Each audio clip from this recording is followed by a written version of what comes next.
오늘 우리에게 주시는 하나님의 말씀 시편 23편 6절입니다. 오늘 한 구절이니까 우리 다 함께 읽었으면 좋겠습니다. 우리 시편 23편 6절 한 절만 우리 다 함께 읽었으면 좋겠습니다. 우리 잠시만요. 예. 시편 23편 6절 다 함께 읽습니다. 내 평생의 선하심과 인자하심이 반드시 나를 따르리니 내가 여호와의 집에 영원히 살리로다. 아멘. 네, 오늘 방금 읽은 본문 말씀을 가지고 주님의 선하심이란 제목으로 말씀 함께 나누겠습니다. 먼저 질문을 하나 드리기 원하는데요. 여러분은 선하심, 선합니다 라는 말을 생각할 때 어떤 것이 먼저 떠오르십니까? 이 선하다라는 것은 사전적으로는 이런 의미를 갖고 있습니다. 올바르고 착하여 도덕적 기준에 맞는 데가 있다라는 의미를 갖고 있는데, 선하다라고 하면 일단은 착하다, 뭔가 착하다라는 것이 떠오르죠. 착하고 말 잘 듣고 뭔가 좋은 일만 하는 어떤 그런 이미지가 떠오릅니다. 그렇다면 하나님의 선하심이라면 어떤 것이 떠오르십니까? 주님의 선하심, 하나님의 선하심, 단지 하나님이 착하시다, 하나님이 좋으시다, 좋으신 하나님이시지만 단지 하나님은 착하시다, 이런 의미만을 담고 있지는 않을 것 같습니다. 제가 말씀을 보면서 선하심에 대한 여러 가지를 막 찾아보면서 하나님이 선하시다, 주님이 선하시다 라는 걸 이렇게 정리를 좀 해봤습니다. 우리를 죄에서 구원하셔서 우리에게 가장 좋은 것을 주시고 우리를 향한 가장 좋은 계획과 뜻을 이루어 가시는 분, 그것을 하나님의 좀 선하심이다 라고 나름 정리를 좀 해봤습니다. 여기에 또 여러 가지 다른 의미들이 또 추가될 수 있겠지만 가장 중요한 핵심은 이 부분이 아닐까. 그런데 하나님은 이렇게 정말 가장 좋은 것만 주시고 가장 좋게 인도해 주시고 이렇게 선하신 분이실까? 한번 생각을 해볼 필요가 있습니다. 최근에 제가 경험한 몇 가지 이야기들을 좀 나누겠습니다. 제가 경험했다기보다는 들은 얘기들, 소식을 접하게 된 얘기, 좀 슬픈 소식들입니다. 좀 마음이 아픈 소식들이고, 요 일주일간에 연달아 일어났던 일들입니다. 제가 하고 있는 페이스북이라는 SNS, 여기서 보게 된 소식인데요. 개인적으로는 친분은 없어요. 그냥 얼굴만 아는 분인데 제 후배 목사님이에요. 올해 43살입니다. 얼마 전에 올해 4월 달에 수원에 있는 어떤 교회의 담임 목사님으로 부임을 하셨어요. 그런데 지난주에 돌아가셨습니다. 소천하셨어요. 심장마비로. 예. 웃으며 한 얘기는 아니지만 허리 디스크가 있으셨는데 수술을 받고 나서 심정지가 왔답니다. 그래서 소천하셨어요. 부임하자마자 얼마 안 돼서 참 얼굴만 아는 후배였지만 마음이 너무나 아팠습니다. 그리고 또 한 가지 소식이 있습니다. 제가 졸업한 신학대학원에 저희 동기 목사님들 단톡방이 있습니다. 거기에 올라온 소식인데요. 얼마 전 중국과 미얀마에서 27년간 선교사로 사역하셨던 저희 선배 어떤 목사님의 사모님께서 암으로 소천하셨어요. 53세로. 선교사로 사역하면서 여러 가지 환난을 많이 겪고 어려움을 많이 겪다 보니까 스트레스로 이 암에 걸리게 된 건데, 지금 미얀마 상황을 아시죠? 군부 정권에 의해서 지금 크게 어려움을 겪고 있잖아요. 그래서 한국에 나오는 것도 쉽지 않다고 해요. 그래서 이 암을 빨리 항암 치료를 해야 되는데 한국에 올 수가 없는 거예요. 그래서 시간이 지치다가 결국에는 암이 더 퍼져서 더 이상 손쓸 수 없는 상태가 됐고 결국에는 소천하셨다고 합니다. 안타까운 일이죠. 또 한 가지 세 번째 소식이 있는데요. 저의 지인의 어떤 목사님께서 얼마 전에 또 며칠 전에 카톡으로 보내주신 내용입니다. 케냐에서 사역을 하신 선교사님이 계신데 그 선교사님의 사모님으로부터 긴급하게 기도 요청이 왔는데 남편과 친정 어머니가 집에 테러범이 닥쳤어요. 그래서 남편과 친정 어머니가 지금 잡혀간 상황이래요. 어떻게 됐는지 모른대요, 지금. 그 후에 소식을 제가 못 들었어요. 어떻게 됐는지. 다행히 사모님과 아들은 이제 아이가 있고 엄마가 있어야 되니까 그 테러범들 그래도 최소한 양심은 있었는지 둘은 풀어줬대요. 근데 이제 남편과 친정 어머니는 잡아갔대요. 근데 이제 다 죽이려고 했는데 일단 잡아갔고 이 사모님과 아이만 남은 상태로 지금 이제 경찰과 대사관에서 보호를 하고 있고 어떻게 지금 그들 소재를 알아보고 있는 중이라고 합니다. 아직 그 후에 어떤 결과가 있었는지 아직 보고 전달을 못 받았습니다. 예, 뭐 이렇게 듣게 되면 나중에 다시 한번 뭐 기회가 되면 알려드리겠습니다. 또 하나는 한 가지 추가로 말씀드리자면 저랑은 전혀 인연이 없는 분이에요. 그냥 SNS에서 인스타그램이나 또 SNS에서 그냥 얼굴만 아는 분인데 광주에서 청소년 사역을 하시는 어떤 45세 정도 되시는 목사님인데 며칠 전에 또 갑자기 밤중에 심정지가 와서 소천하셨다고. 그냥 요 며칠 사이에 소천하신 분들 소식을 계속 들었어요. 제 마음이 굉장히 힘들었습니다. 왜 이런 일이 있을까? 이렇게 하나님께 헌신되고 정말 삶을 다 드려 하나님께 드렸던 이 목사님들, 이분들이 왜 이런 고통을 겪어야 될까? 하나님은 선하시다고 하시는데 정말 하나님이 선하시다면 왜 이런 분들에게 이런 사건들이 일어날까? 라는 마음에 굉장히 좀 어려움과 의문이 찾아왔습니다. 왜 하나님은 이런 일들을 허락하실까? 사실 그 답은 다 알 수 없죠. 정답은 알 수 없습니다. 결론은 그렇습니다. 나중에 우리가 하나님께 가서 하나님을 만났을 때, 마지막 때 하나님 만났을 때 왜 그러셨는지는 그때 가면 알겠죠. 그러나 지금은 우리가 다 알 수 없습니다. 그러나 우리가 할 수 있는 유일한 것은 이 모든 일을 허락하신 하나님의 우리가 알 수 없는 큰 계획이 있으시다는 사실이죠. 지금은 이것이 너무나 아픈 소식이지만 후에도 분명히 하나님께서 더 큰 것으로 갚아주시고 분명히 더 놀라운 것으로 채우실 것이라는 사실은 너무나 분명하지만 지금 당장 이 마음은 너무나 아픈 건 어쩔 수가 없는 거죠. 가족이 이렇게 뜻하지 않게 소천하고 어려움을 겪게 되기 때문에. 그래서 하나님의 선하심에 대해서 다시 한번 좀 질문을 하고 정말 하나님의 선하신데 선하심이라는 것은 무엇일까? 라는 것을 다시 한번 좀 생각하게 되었던 요 정말 일주일 사이 이 사건들이 모두 요 일주일 사이에 일어난 사건들이었습니다. 참 마음이 아팠습니다. 성경에 하나님의 선하심에 대한 말씀들이 참 많이 나옵니다. 시편에도 참 많이 나오고요. 곳곳에 보면 하나님의 선하심을 찬양하는 구절들이 참 많이 있어요. 짧게 몇 개만 보면 시편 135편 3절에 보면 여호와를 찬송하라 여호와는 선하시며 그의 이름이 아름다우니 그의 이름을 찬양하라 라고 되어 있고요. 136편 1절에 보면 여호와께 감사하라 그는 선하시며 그 인자하심이 영원함이로다 라고 하고 있습니다. 시편 118편 1절에서도 여호와께 감사하라 그는 선하시며 그의 인자하심이 영원함이로다 라고 노래하고 있습니다. 요 여호와께 감사하라 그는 선하시며 인자하심이 영원함이로다가 굉장히 자주 나옵니다. 성경에. 시편에도. 근데 이 시는 다윗이 쓴 거죠. 다윗이 썼는데 이 다윗이 고백하는 이 시들의 내용을 살펴보면 우리가 이미 익숙히 아시다시피 다윗이 이렇게 하나님의 선하심과 인자하심을 고백하고 찬양할 수 있는 상황이 아니었음을 우리는 쉽게 알 수 있습니다. 다윗이 어떤 상황에서 이 시들을 쓰는지에 대해서는 간략하게나마 모든 성도님들이 많이 들으셨을 것이고 아실 것이라고 생각을 합니다. 시편 23편에 오늘 읽었던 본문에도 보면 오늘 본문도 바로 그 본문을 제가 여러 가지 본문이 있지만 그냥 우리가 익숙하고 또 내가 그 여호와의 선하심 인자하심이 나를 평생에 따른다라는 말이 굉장히 은혜가 됐고 내가 여호와의 집에 영원히 살리로다. 익숙한 구절이 저희 마음에 가장 많이 다가와서 오늘 본문으로 정하게 됐는데요. 시편 23편의 4절을 보면 이렇게 나와 있습니다. 내가 사망의 음침한 골짜기로 다닐지라도 또 5절에 보면 주께서 내 원수의 목전에서 지금 이 간단한 두 구절에서도 다윗의 상황을 알 수가 있습니다. 지금 사망의 음침한 골짜기의 상황이 놓여 있는 거죠. 지금 공격을 당하고 있는 겁니다. 사망이 눈앞에 있는 것입니다.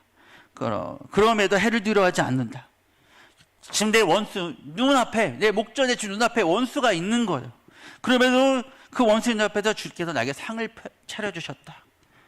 믿음이 아니면, 정말 하나님을 향한 정말 절대적인 믿음이 아니면 이렇게 고백할 수 없는 시들인 거예요.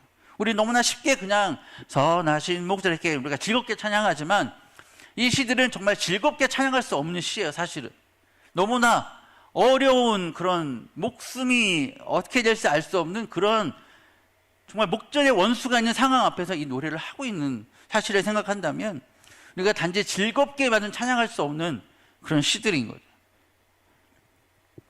시편 136편에는 하나님이 행하신 여러 일들에 대해 찬양하는 내용들이 쭉 나오고 있다가 다른 구절과 다른 좀 내용이 하나가 나옵니다. 23절에 보면 우리를 비천한 가운데서도 기억해 주신 이에게 감사하라.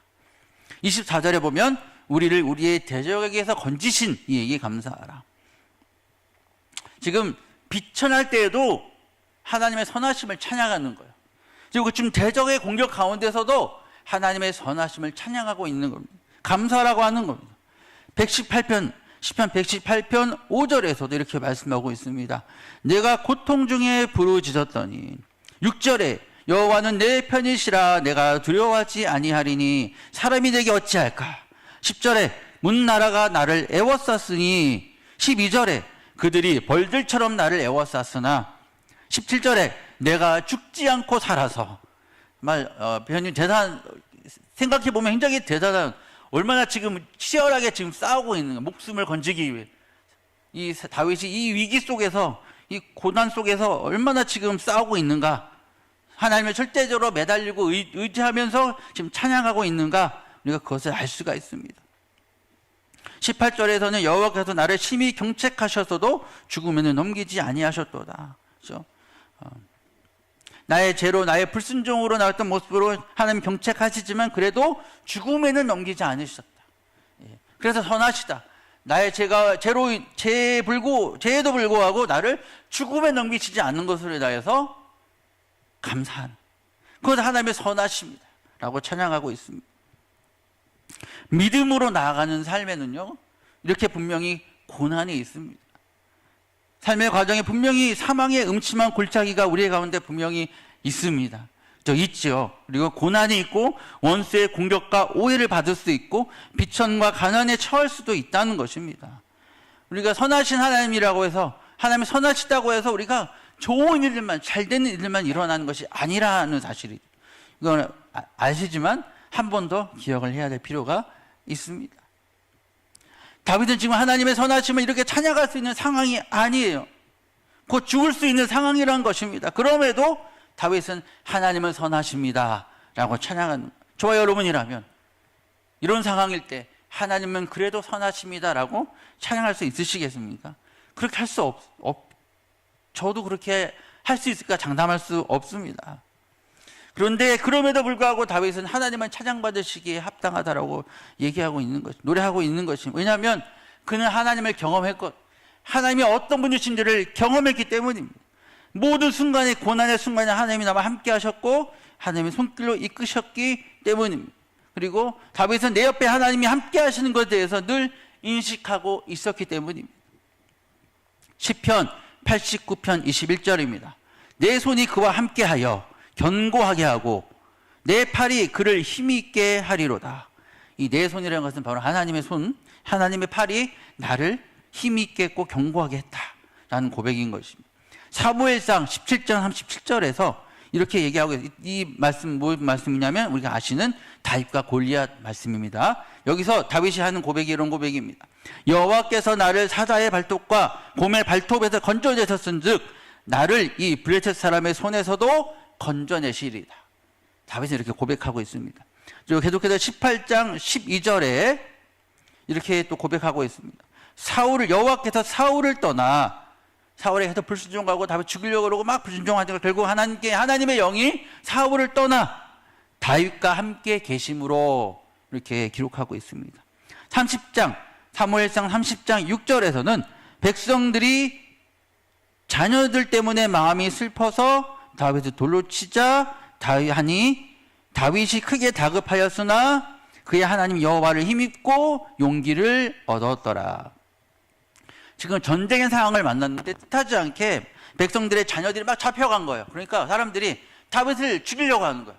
너 때문에 우리 다 잡혀갔다, 공격당했다. 근데 다윗이 하나님을 힘입어, 여호와를 힘입어, 하나님 여호와를 힘입어 용기를 얻었다.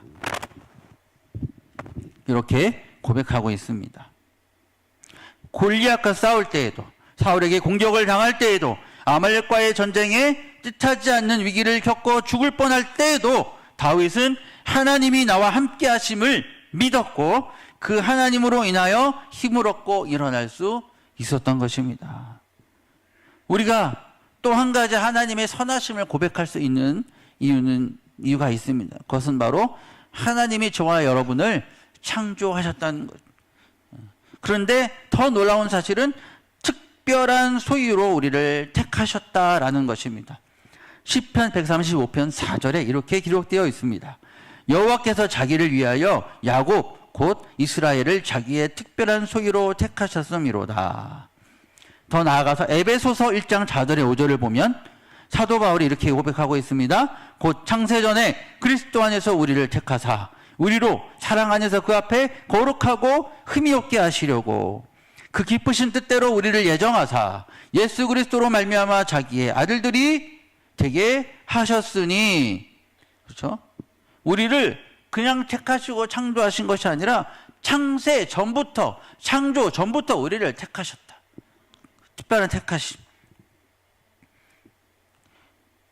그러니까 어떤 특별한 기적이나 능력을 베풀어 주시고 문제를 해결해 주시기 때문에 선하신 것이 아니라 창세 전부터 이미 저와 여러분을 택하여 주셨고 우리로 하여금 하나님의 아들들이 되게 하셨다. 예수를 통하여, 예수님을 통해 우리가 하나님의 자녀가 되게 하셨다는 그 사실로 인하여 우리의 신분이 예수님으로 인하여 변화된 것으로 인하여 하나님은 선하시다라고 고백할 수 있는 것입니다. 에베소서는요, 사도 바울이 감옥에서 쓴 거예요. 옥중 서신입니다. 우리는 사실 감옥에 갇힐 걸 넣기 전에 조금만 어려움을 당해도 우리 마음에서 막 그 숭뿌리가 올라오면서 하나님을 때로 원망하고 왜 나에게 이렇게 행하십니까? 제가 많이 토로하는 기도긴 한데요. 부끄럽지만 하나님 왜 나한테 이러세요?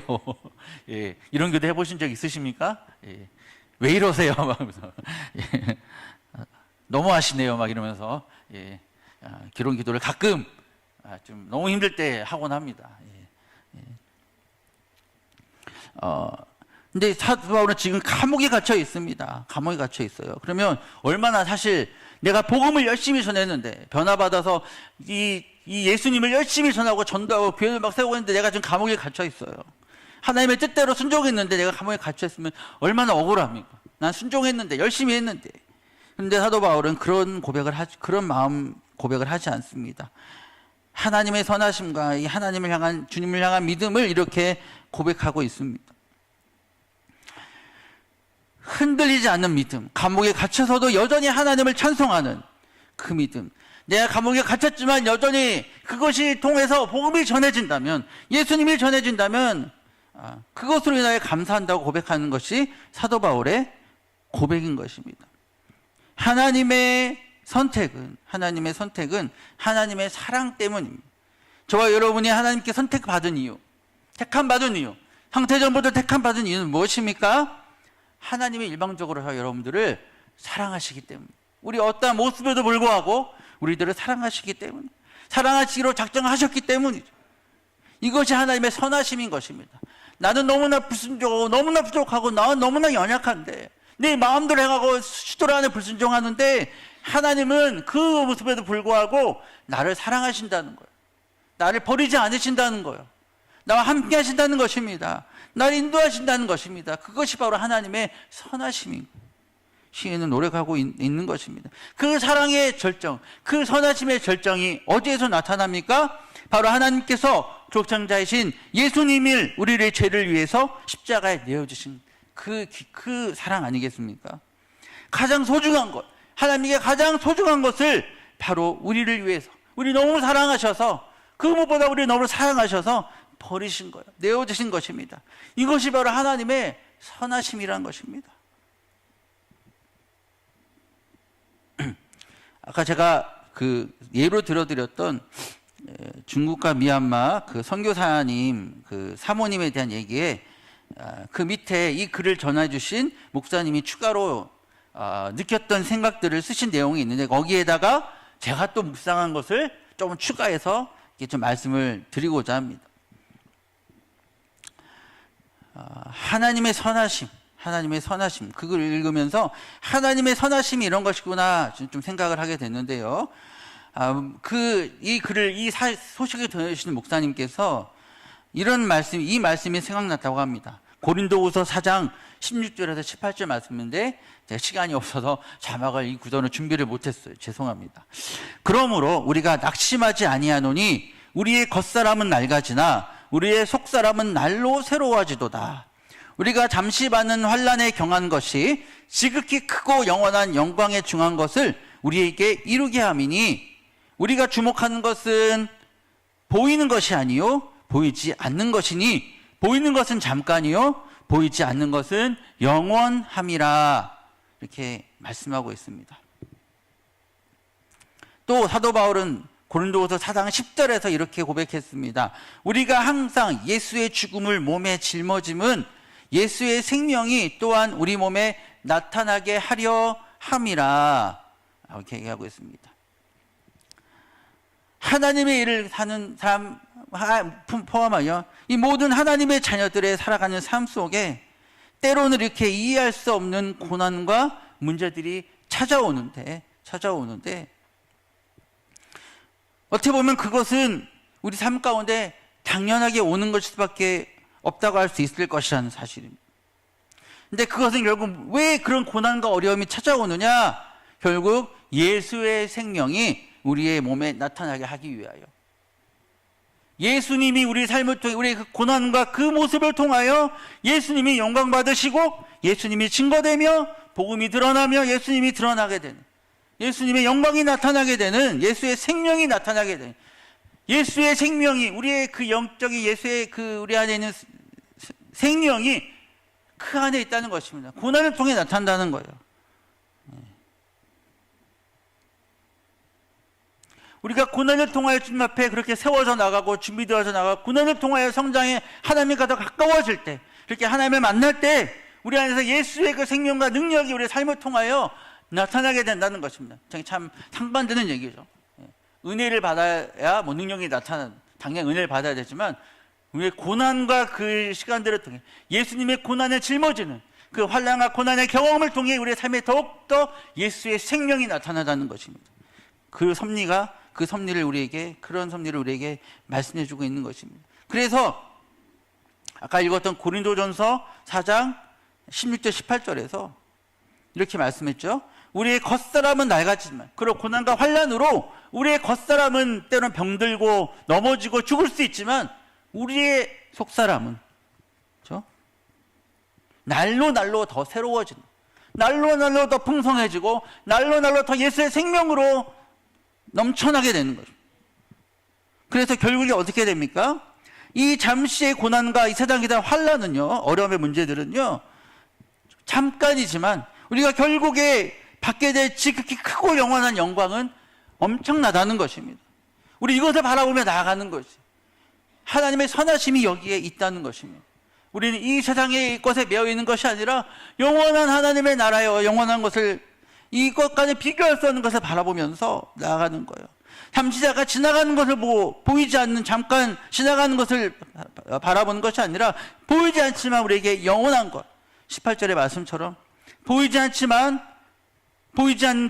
영원한 것을 바라보면서 우리는 나아가는 것입니다. 때로 납득할 수 없지만 여러 어려움을 겪지만 천국에 가면 후에 주님 만났을 때 받게 될 영광이 너무 크고 놀랍기 때문에 그 영광에 비하면 그 고난과 이 세상에서의 어떤 것들은 아무것도 아니라는 것입니다. 로마서 8장 18절에 보면 이렇게 말씀하고 있습니다. 생각하건대 현재의 고난은 장차 우리에게 나타날 영광과 비교할 수 없도다. 더 나아가서 28절에 이렇게 말씀합니다. 어떻게 보면 결론이라고 할 수 있는데요. 우리가 알거니와 하나님을 사랑하는 자 자막 띄워주시겠어요? 로마서 8장 28절 자막 한번 부탁드립니다. 예. 함께 한번 읽어볼까요? 우리가 알거니와 하나님을 사랑하는 자, 곧 그의 뜻대로 부르심을 입은 자들에게는 모든 것이 합력하여 선을 이루느니라. 아멘. 결국에는 하나님의 선, 저 여러분을 통해 하나님의 선하신 그 놀라우신 뜻이 이루어지게 되어 있다는 것입니다. 그것이 하나님의 약속이라는 거예요. 영광이 예비되어져 있는 것입니다. 그렇기 때문에 우리는 힘들고 어렵지만 끝까지 좁은 길을 가면서 예수 그리스도를 따르는 길을 갈 수 있는 것입니다. 이것이 우리가 알 수 있는 하나님의 최대의 선하심이 아닐까 생각해 봅니다. 구세군의 창시자인 윌리엄 부스라는 분이 있는데요. 이분이 어느 날 환상을 봤는데 그 환상에서 뭘 우리가 봤는지는 모르지만 나타나 있지 않지만 이 하늘에서 순교자들이 받는 영광을 보게 됐다고 합니다. 그 환상을 봤는데 그 영광이 너무나 놀라워가지고 이 윌리엄 부스가 지금 당장이라도 내가 순교하고 싶다라는 마음을 갖게 됐다고 합니다. 100번, 1000번이라도 순교하고 싶은 마음이 들었다고 합니다.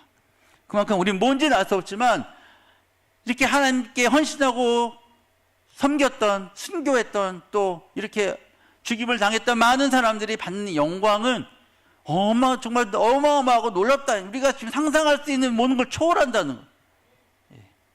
저는 초반부에 이 안타깝게 소천하셨던 목사님들, 이 선교사님 모두 지금은 그 꿈을 이해할 수 없지만 지금 하나님의 품에서 그 어떤 것과 비교할 수 없는 영광과 기쁨을 누리고 있으실 줄로 믿습니다. 하나님이 저에게 이렇게 말씀하시는 것 같아요. 우리에게 이렇게 말씀하시는 것 같아요. 너 지금 이렇게 좀 힘들지, 어렵지, 그래, 다 알고 있어. 그렇지만 포기하지 않고 의심하지 않고 끝까지 나를 따를 수 있겠니? 나를 순종할 수 있겠니? 조금 느리고 더딜지만 힘들지만 끝까지 나를 따라올 수 있겠니? 그것을 저 여러분들에게 물으시는 것 같아요. 우리에게 물으시는 것 같아요. 라는 예수님께서 저 여러분에게 이렇게 물으신다면 끝까지 주님을 따라서 그렇게 나아가실 수 있으시겠습니까? 끝까지 포기하지 않고 그렇게 나아가실 수 있는 저와 여러분들이 되시기를 소망합니다. 이찬수 목사님의 책에 감사라는 책이 있어요. 그 책의 일부분의 내용에 이런 내용이 있습니다. 시카고에 유학을 하러 가셨을 때에 영하 그 20도, 30도의 날씨에서 일하고 있는 어떤 가게에서 일을 한 것 같은데 그 가게 주변에 눈도 치우고 변기도 청소하고 쓰레기도 비우고 그렇게 했다고 합니다. 그 일을 한 후에는 밤에 또 주유소에서 또 아르바이트를 한 것 같아요. 11시부터 이찬수 목사님 아시죠? 누구신지? 분당 우리 교회 담임 목사님. 주유소에서 일하시며 밤을 새웠다고 해요. 그리고 나서 다음 날에 밤을 새고 학교로 또 간 거예요.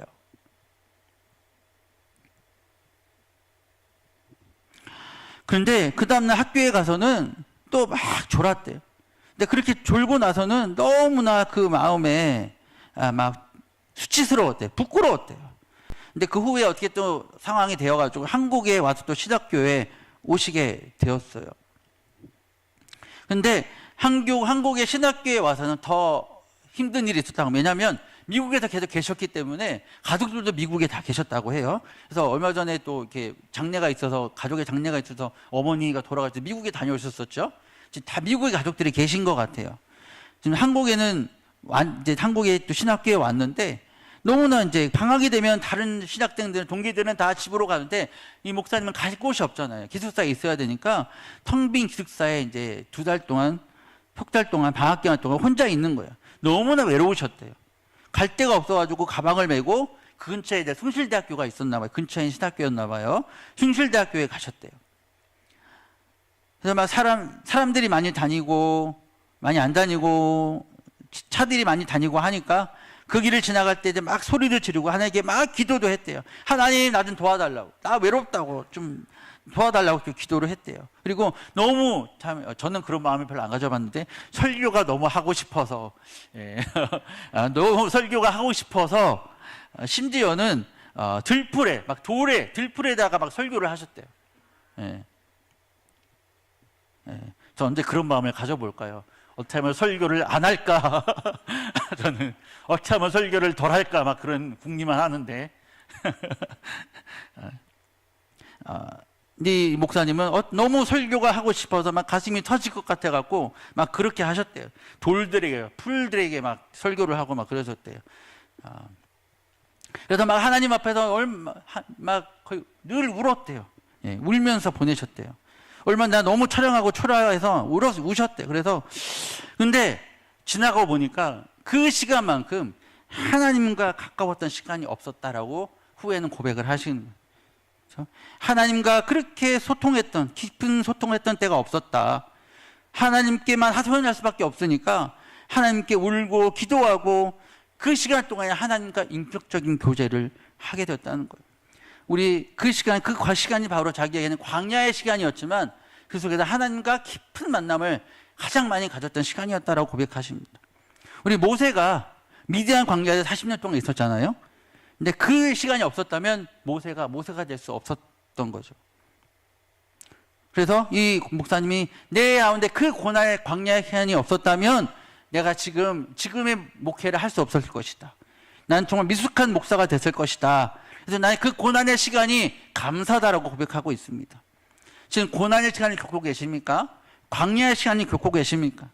어렵고 외로운 환난의 시간이 있으십니까? 오히려 그 시간은 하나님과 깊은 교제를 나누시는 하나님께서 주시는 기회일 줄로 믿습니다. 그렇기 때문에 하나님은 선하신 것입니다. 이 모든 일들을 그냥 우연히 주시는 것이 아니라 모든 걸 다 하나님의 계획하심과 뜻 가운데 나에게 주시는 시간이기 때문에 하나님은 결코 실수가 없으시고 하나님은 선하시다는 것입니다. 저도 참 그런 광야의 시간들을 많이 경험했었는데요.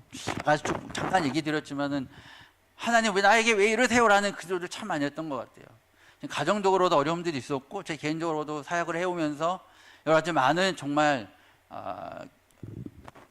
고난을 만나면서 대부분의 시간 아까 이찬수 목사님이 울면서 이 학업을 했다라고 고백하고 있으신데 저도 사역을 하면서 사역자로 사역을 하고 이렇게 오는 과정에 정말 많이 울었던 것 같아요. 울면서 사역을 했던 것 같아요. 너무나 고난이 많았고 힘들었기 때문에. 그래서 수없이 많이 이게 내가 계속 사역을 해야 되는 것이 맞을까? 내가 이 길이 맞을까? 왜 이렇게 고난이 많지? 내가 부르심에 따라왔는데 왜 내게 이렇게 고난이 많을까? 왜 이렇게 힘들까? 왜 하나님 이렇게 하실까? 왜 하나님 내게 이렇게 어려운 시간들을 주실까라고 수없이 하나님께 기도하고 막 질문하고 또 막 따지고 그렇게 했던 시간들을 많이 눈물로 울면서 그렇게 했던 시간들이 있었습니다. 그런데 참 놀라운 것은 그렇게 막 포기하고 싶고 다 때려치우고 싶고 하고 있던 그 시간에 딱 마지막 때에 갑자기 한 줄기 빛까지 하나님께서 저에게 말씀해 주시는 시간들이 있었어요. 만나 주셨어요. 정원아 힘들지. 내가 너와 함께하고 있어. 너 잘 오고 있어. 잘 가고 있어. 라고 하면서 정말 다 포기하기 직전에 꼭 하나님께서 이렇게 말씀해 주시더라고요. 그러면서 다시 또 그래도 가야 되는구나. 또 가야 되는구나. 이게 포기할 수 없는 길이구나. 라는 것을 하나님께서 끊임없이 말씀해 주시면서 지금까지 온 거예요.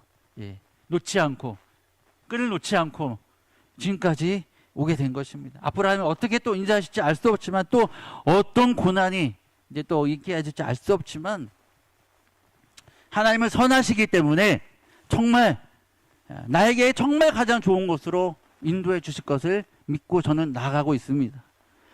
저와 여러분을 향해서 하나님께서 동일하신 하나님이 그렇게 행하실 줄로 믿습니다. 저희 아내한테 설교를 준비하면 저희 아내한테 여보는 선하심에 대해서 어떻게 생각해? 라고 하나님의 선하심에 대해서 어떻게 생각해? 라고 물어봤어요. 그랬더니 하나님은 언제나 선하시지. 단어 하나 다 기억이 나지 않지만 이런 의미로 얘기를 했어요. 아내가 내가 죄를 짓고 불순종하고 나는 정말 하나님 앞에 너무나 잘 살지 못하는데 잘 살지 못하는 아내는 정말 하루에 거의 대부분 시간 기도와 말씀으로 보내는 그런 분이에요. 맨날 저에게도 혼나요. 어떻게 목사가 저렇게 기도도 안 하고 말씀도 안 읽고 어떻게 목사가 저래 막 해서 저 아내한테 참 많이 혼납니다. 이제 아내는 늘 기도와 말씀을 하라가면서도 자기 그렇게 하면서도 난 너무 부족해, 난 너무 하나님의 너무나 죄송해 하고 그렇게 늘 그렇게 얘기하는 아내이거든요. 그래서 아내를 보면서 참 많이 도전이 됩니다. 제 아내는 이미 신학을 하면서 신학 졸업하고 저보다 앞서서 혼자서 처녀의 몸으로 7년 동안 단독 목회를 했던 사람이에요. 그래서 이제 놀라운 저로서는 정말 상상할 수 없는 일인데 복음에 대한 열정, 하나님을 너무 사랑해서 예수를 너무 사랑해서 너무 전도하고 싶고 복음 전하고 싶어서 목회를 했다고 고백을 하더라고요. 데이트를 하면서도 그런 얘기를 나눴었는데 정말 딴 세상 사람 같았어요. 정말 대단하다. 하지만 그런 사람이 저를 만났고 저는 너무너무 앞으로 목회 사역에 있어서 너무나 큰 동력자를 얻게 된 것 같아서 전 너무너무 감사합니다. 지금 너무나 감사하고 있습니다. 얘기가 길어졌네요. 죄송합니다. 저는 하나님 그래서 이 모든 과정들을 겪으면서 아내의 고백을 들으면서 아내가 하나님은 나의 어떤 상황에도 불구하고 하나님은 선하시지. 하나님은 늘 선하셔. 내가 잘못한 거지. 내가 죄인이지. 내가 부족한 거지. 하나님은 늘 선하셔라고 고백을 하더라고요. 네. 그 고백을 들으면서 참 많이 부끄러웠습니다. 나는 하나님께 늘 억울해. 난 억울해. 하나님 나 억울해요. 막 그러는데 아내는 내가 죄인이에요 라고 고백한 걸 보면서 참 많이 저 자신이 부끄러웠습니다. 마지막으로 하나 좀 나누기 원하는 것은 제가 좋아하는 요즘 많이 듣는 찬양이 있어요. 이 찬양의 제목이 뭐냐면 영어로 Goodness of God 이잖아요. 하나님의 선하심, 주님의 선하심이라는 찬양인데요. 이 찬양이 우리나라에도 번역이 되긴 해요. 그런데 한글로 번역된 찬양은 가사가 뭔가 많이 빠져 있어요. 부르면 뭔가 막 다 허전해요. 들어봤는데 너무 허전하더라고요. 가사가 뭔가 많이 빠져 있어요. 근데 이 원어의 영어의 가사를 보면 이 한국어로 번역된 가사와 너무나 다릅니다. 우리가 그런 찬양들이 종종 있거든요. 예. 그래서 저는 이제 원어 영어 가사의 찬양을 들어요. 그래서 한국어 가사 찬양 이 노래에 이 굿니스 오브 갓이라는 찬양의 영어 찬양으로 항상 듣고 있거든요. 그 찬양을 이제 직역한 것, 그 영어를 그대로 직역한 것을 제가 좀 읽어드리겠습니다. 주님, 저는 당신을 사랑합니다. 당신의 자비는 절 결코 실망시키지 않습니다. 내 생의 모든 날들 저는 당신 손안에 붙들려 있었습니다. 제가 일어나는 그 순간부터 머리를 눕힐 때까지 나의 하나님의 선하심을 나는 찬양할 것입니다. 주님은 제 전생에 걸쳐 신실하셨습니다. 제 전생에 걸쳐 주님은 정말 선하셨습니다. 내가 모든 숨을 쉴 수 있는 동안 저는 하나님의 선하심을 찬양할 것입니다. 주님의 목소리를 사랑합니다. 주님은 불 가운데서 저를 인도하셨습니다. 가장 어두운 밤에 다른 무엇보다 주님은 가까이 계셨습니다. 저는 당신을 아버지로 알아왔습니다. 저는 당신을 친구로 알아왔습니다. 그리고 저는 하나님의 선하심 안에 살아왔습니다. 저의 전생에 주님은 신실하셨습니다. 전생에 주님은 선하셨습니다. 그리고 후렴 뒤에 나오는 추가되는 브릿지라는 부분이 있는데 그 부분의 가사가 진짜 은혜가 됩니다. 저는 하나님의 선하심을 찬양할 것입니다. 왜냐하면 주님의 선하심이 저를 쫓아오기 때문입니다. 주님의 선하심이 나를 따르고 있기 때문입니다. 나의 삶을 내려놓고 주님께 저를 온전히 내어드립니다. 주님께 저를 항복합니다. 주님께 모든 것을 드립니다. 라는 부분이 이게 원어의 가사인데요. 한국어 번역에는 이 내용들이 많이 빠져 있어요. 그냥 주님은 선하십니다. 내 모든 호흡을 다해 이런 식으로 번역이 되는데 참 아쉽더라고요.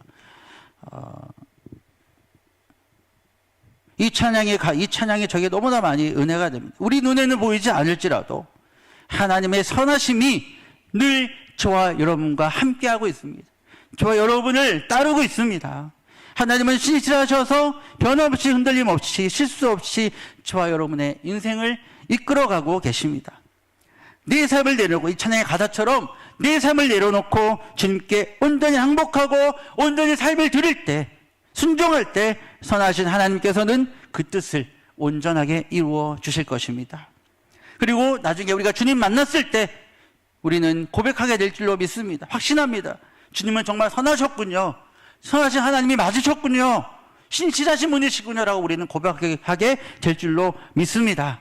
그래서 우리는 그 주님의 선하심을 신뢰하면서 오늘도 주님의 길을 끝까지 믿음으로 흔들리지 않고 걸어가실 수 있는 저희 모두가 되시기를 소망합니다. 예, 시간상 찬양은 하지 않겠습니다. 예, 기도하고 마치겠습니다.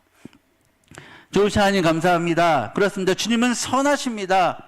우리는 때로는 상황 속에 환경 속에 부정할 때가 있지만 주님은 선하시고 임재하시고 우리를 향하신 그 계획에 영원하십니다. 우리 영원히 포기하지 않으시고 우리를 사랑하십니다. 그래서 우리를 위해 모든 것을 떼어 던지시고 버리셨습니다. 그 하나님을 찬양합니다.